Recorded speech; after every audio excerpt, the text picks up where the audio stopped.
Il est difficile de savoir exactement ce qui se passera lors du deuxième sommet entre les États-Unis et la RPDC. Mais de plus en plus de gens supposent que le président Trump voudra peut-être récompenser l'engagement de son homologue en faveur de la dénucléarisation par un traité de paix attendu depuis longtemps.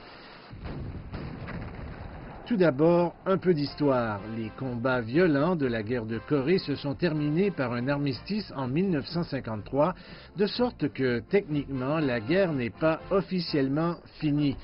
Dans la pratique, cependant, les tensions se sont déjà considérablement apaisées.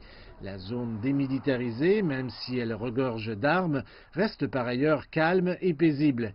Paix pour la dénucléarisation. Les deux objectifs ne sont pas en opposition, mais beaucoup dans les médias américains craignent que le président Trump ne fasse pas du désarmement sa priorité absolue. Je ne suis pas pressé. Je ne veux précipiter personne.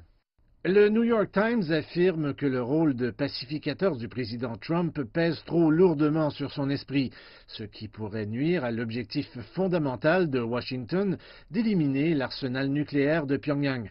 Dans le même temps, mettre fin à la guerre est un objectif de longue date pour la RPDC, car cela augmenterait la pression exercée sur Washington pour lever ses lourdes sanctions.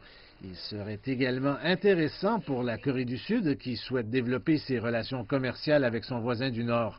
Donald Trump lui-même semble aussi personnellement investi à conclure un traité de paix.